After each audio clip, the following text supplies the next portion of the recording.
Hello everyone and welcome to some more updated news from the Candidates Tournament 2024. Yesterday in my previous video I announced that we still have 6 players in the race for the spots of the FIDE Candidates Tournament. Well, now the 6 has dropped down to 4.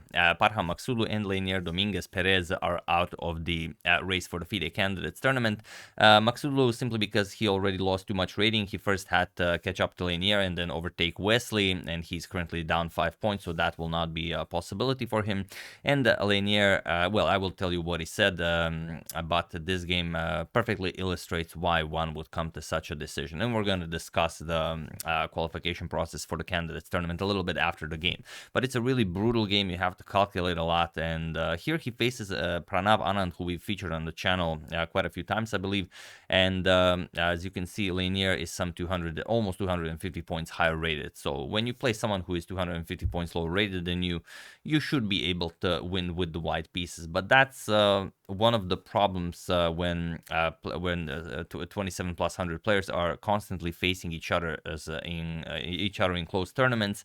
You just can't afford to play every game for a win. Okay, sometimes Magnus does that, but that's other than him, I mean, it's not really a possibility. And they have systems there where you're incredibly solid with black. You just want to equalize. You probably heard, like Anish Giri said a million times in interviews, that this equalizes. This is a draw. First I want to find the draw and then I continue the game.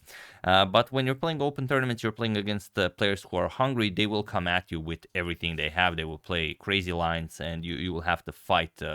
You will have to fight every game. Even if Magnus decided to play an open tournament, it's very unlikely that he can just brute force his way to first place at the end of like 9 or 11 rounds. But okay, we're gonna discuss that a little bit more after we check out the game. Let's check out what happened here. So Leinier has the white pieces and he opens with pawn to e4. We have pawn to e5 by Pranav, and it's going to be a fairly theoretical opening that we've seen quite a few times. Ruy Lopez, pawn to bishop to b5 is on the board.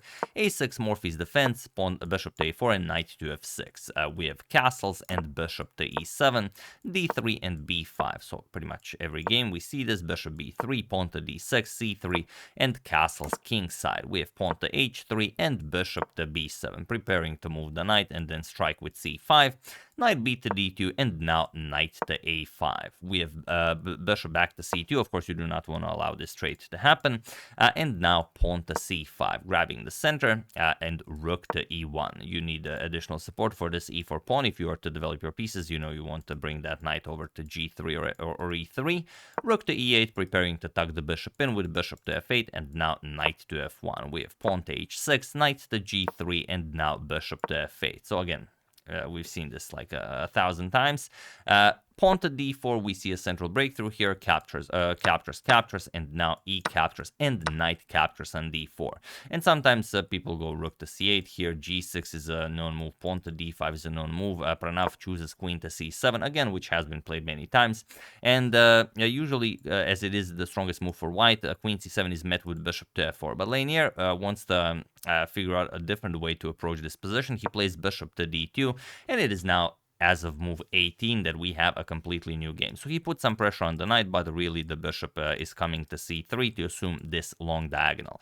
But by playing bishop to d2 instead of bishop to f4, you allow knight to c4, sort of to come with tempo, pressuring the bishop and attacking the undefended b2 pawn. So bishop to c3, and now pawn to b4, sacrificing the pawn to capture the b2 pawn. So really trading pawns. Bishop captures, we have knight captures, attacking the queen, and queen to f3. And now just knight back to c4. And now rook a to c1, nicely aligning the rook with the black queen, and now pawn to a5, attacking the bishop. And here you have to decide what to do with your dark square bishop. Leinier played bishop to b3. He decided to trade dark square bishop for the knight on c4, but bishop to c3 seems to be the way to go here. It's a crazy move, but for example, if something like knight to e5, attacking the queen and putting pressure on the bishop, so the queen still has to defend the bishop. Let's say you play queen to e3, and now d5, trying to blast open the e file as the rook and queen occupy it. Bishop to a4 is the move. You attack the rook, and now once knight c4 attacks the queen, you will move the queen, and now look at this. If the rook moves, for example, rook e to c8, now you'll play knight d to f5, and this is now objectively winning for white. So not all of the moves are forced. I just want to show you what is possible if, let's say, bishop to c3 was played with maybe a suboptimal move from black. So now let's say knight captures on e4, knight captures on h6 with check. That's why the bishop is so powerful on this diagonal. G captures, knight captures on e4, and now if you capture back, or if you don't, then white is just better. Queen to g4 check. Where does the black king go to? King to h7. Now queen f5 check. King to g8 and queen f6. There is no defense against checkmate. You will have to give up your queen, and that's pretty much it. So bishop to c3, quite a bit better than bishop to b3. Bishop to b3 was what Leinier played. Now a captures on b4. Bishop captures on c4, now threatening some nasty discoveries, but just rook 8 to c8, saying you don't have any good nasty discoveries. And if you just play bishop back to b3, of course, Pranav will give up the queen for 2 rooks. So here, after rook 8 to c8, queen back to b3. Now Leinier has some different plans. He wants to play bishop to e6, and Pranav goes for it. Knight captures on e4, knight captures, we have bishop captures on e4, and now bishop to e6, putting pressure on the rook and forcing Pranav to take the rook here. So he gives up the queen for 2 rooks, queen captures, and now first bishop captures on f7. That was the difference between this and previous position, a slight Zwischenzug. King to h7, and now rook captures on c1. Rook captures on c1 with check. King to h2, and now how do you deal with this position? It's a really, really wild position where one slight inaccuracy could cause Pranav the game, and let's say you just want to save your rook here. You play something like rook e to c8. Makes sense, you double up on the c file. Already f3 is a huge problem. What do you do with the bishop? Once you trade off that bishop, then white is just better, because this bishop is the one that is protecting the black king from all the checks that the white queen can do. And if you go bishop to b1, which is your only other square, now bishop to e6 attacks the rook, basically takes away the c8 square from the rook. And once you move that rook, now you play queen captures on b4, then you go to b8, the c8 square is covered, and then of course the bishop will have to move, then you go queen g7 check, and so on. This is now winning for white. But Pranav does not fall for it. He plays pawn to d5. And what is the meaning of this? Well, the meaning of this is that now if you capture the rook, there's this nasty bishop to d6 check, and once you block it, there's rook to h1 checkmate. So Leinier has to figure out how to go about this. He plays queen to g3, which is the best idea, and now rook to c3. First attacks the white queen, and now pawn to f3, chases away the bishop. But Pranav doesn't move the bishop. He plays rook to d8. He wants to win the white queen by skewering it with bishop to d6. And now, still, queen to g4 objectively best, and after bishop d6 check g3 as the knight covers the c2 square, but it looks very odd opening up your king like this. So Leinier played knight to b5, attacking the rook, and now look at this, bishop to f5. Saving the bishop, not caring about the rook. If you capture the rook, then of course the passed pawn is just a monster here. Even if you try to stop it, it's defended by the bishop, and now the d pawn starts marching forward. So instead, after bishop to f5, queen to e1 was played, but now Pranav is completely winning, but it's not easy to see why. Feel free to pause the video and try to, soak in the position a little bit, because there's quite a lot to consider here. Find the winning idea for Pranav while I give you a couple of seconds.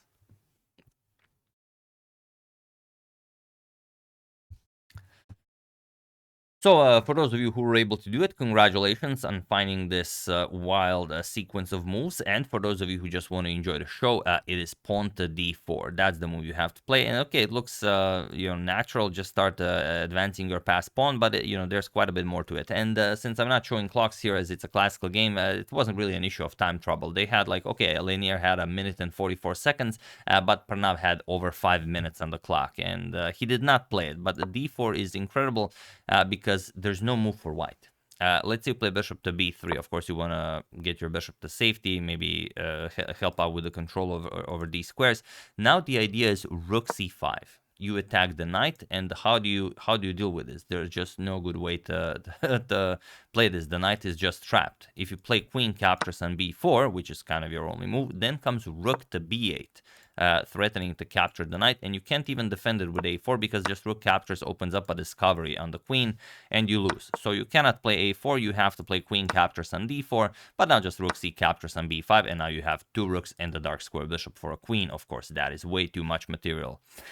So after queen to e1, this would have been winning, but Pranav went back. He gave Leinier a moment of, to catch his breath, and he didn't go for knight to d4, and you have to play this. It kind of controls the entire board, stops the d pawn, attacks the bishop, controls b3, and also puts more pressure on e6, but he went for bishop to e6 right away, and now bishop captures, queen captures, and again there is a clean way for Pranav to maybe not win, maybe there's like 0.1 chance that an engine holds this, but a human playing, yeah, you can win this. And Pranav found it, only he found it a move too late. Here he played king to h8. He wanted to avoid all of the checks as the light square diagonal has now opened up, but the way to win this is bishop to c5. And the reason why bishop to c5 is the winning move, because okay, everyone can just start pushing. Of course, you guys are wondering about d4. The knight simply captures it, and then if rook captures, you lose the rook on c8. So you have to prepare the push by playing bishop to c5. And now look at the race: pawn to f4, pawn to d4, pawn to f5, pawn to d3, pawn to f6. Now you bring the bishop back, and your pawn is safe here. The knight cannot contest the pawn, and now after f captures on g7 and bishop captures, yes, you do have to suffer through a few checks, but it's nothing serious. Knight to d6, okay. You are threatening some checks and also threatening to win the pawn, but just rook to c7, and you cannot touch the pawn. Of course, you just blunder the piece. Bishop to e5 check will pick up the knight. So what do you play? Queen to d5, but now rook to d7. Threatening the knight, and now knight f7 check. Okay, possible. If rook captures, you will capture the rook here, but now king g8, and now some discoveries. Knight to d6 check, king comes to h7, queen captures on d3 with check. Yes, you also have to allow that. King to h8, and now again knight to f7 check, king to g8, and now there is really no other way to continue. Your knight is hanging, there's no way to save it. You will have to play knight captures on h7, and after some checks here, bishop to g7. Okay, this is the position. You have 2 rooks and the bishop for the queen. Like I said, maybe some super precise engine can hold this, but a human, very unlikely. So that was the way to go. But Pranav played king to h8 first. Seems like it's the same idea. He will play bishop to c5 next, but it's now Leinier who starts advancing first. He plays pawn to f4, bishop to c5 now, pawn to f5. You can see how it's much different. d4, pawn to f6, d3, and now f captures on g7 while the pawn is still on d3. King captures, now queen to e5 check, king to g8, and now queen to e6 with check. King g7, queen to e5 with check, and after king to g8, it was, I think, in this position that they agreed to a draw, because, well, it's a draw. It's a draw by threefold repetition, and if you try to hide your king, let's say queen f6 check, you want to escape, just queen to e6 check. There's no way to escape. Bishop to e7 can even be played, but now just queen to g8 with check, and if you run over here, then queen to d5 with check. The knight controls c7. If you go back, then another check. If you block with the bishop, then this check, bishop to e7, and just check, check, check, check, check.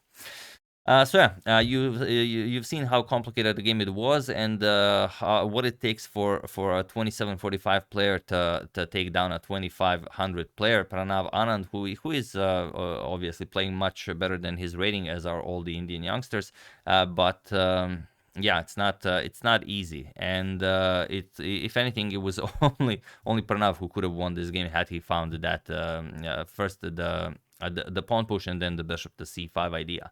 But yeah, Pranav takes the draw, and Leinier decides that he is out of the race of the FIDE candidates tournament. I'm pretty sure that it's possible still for him to qualify, but as he announced that he's out, even if he wins all the other games until the end of the tournament, I guess he's out, as through his own words, he says that although I had all the desire in the world to fight for the spot in the candidates, and that is why I came in the first place, I did feel from the start that I need to keep being objective all the time, and I think I came to the point where I am simply risking too much. And we've seen a couple of moves where Leinier stepped out of the territory that you would usually go to against a maybe 2700 player, specifically with the bishop to d2 line and some of the other maybe suboptimal moves, but you just can't play like that. And it also shows you what it takes to win an open tournament. Doesn't matter who you are, doesn't matter if you're Magnus, you're just not gonna brute force your way through an open tournament. You're gonna face incredible young players who will come at you with all sorts of lines you've never seen before, because you're just you're just too old. You can't follow theory as much as young players can. I mean, young players will just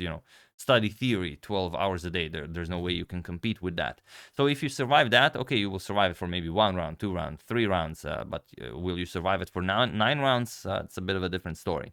And also, brings into question this whole idea of qualifying to the candidates tournament via rating, as okay, that's been the topic of discussion for like the past 2 decades. Is it okay? Should they just abolish it because you have these top 10 players who are only playing closed tournaments? They play a closed tournament, they have like 7 draws and 1 win, and they keep their rating, or 7 draws and 1 loss. Again, they will keep their rating, and it's very hard to overtake some of them via rating. Whereas maybe that spot should be awarded to someone who played like incredible chess through maybe 5 open tournaments throughout the year, and played fighting chance, someone who played to win, maybe to dazzle everyone, not just not to lose. So those are questions for someone else. I'm just enjoying chess here, but yeah, there are some valid questions that should be answered. Or maybe should we increase the candidates tournament maybe to 12 players? Should we use a completely different system on deciding the who faces the champion?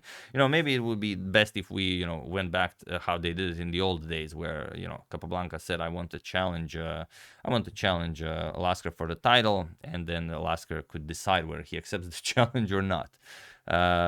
And then, okay, in the end, he just gave up the challenge without Capablanca actually winning the match. If you guys remember, Lasker first gave up the title, he made Capablanca champion, and then Lasker challenged Capablanca as the challenger, and then he lost. They didn't even finish the match. After a couple of games, Lasker just said, okay, there's just no playing this guy. So yeah, that's the game, and a little bit of info about the candidates tournament. So now 4 remain in the race. It is Wesley and Anish who have the best chances, but depending on what happens in the Chennai Grandmasters, also Gukesh and Arjun Ergaisi might have something to say about that. Or if some other super tournament emerges where someone else will grab like 50 points, maybe Hans plays 2 tournaments and he wins like 50 rating points. You never know. But yeah. That's the game, unless something changes. Those are the top 4 for now. I would like to thank an anonymous person, Benjamin Heuberger, Elfana Shelf, Gregory Novak, and Kenneth Few for your contribution to my channel. Thank you a lot, I really appreciate it. As usual, you can check 2 of my previous videos here. Thank you for watching, and I will see you soon, continuing to check up on your wonderful suggestions and whatever else happens in the chess world. Thank you all, I will see you soon, and have an excellent rest of your day and the rest of your week.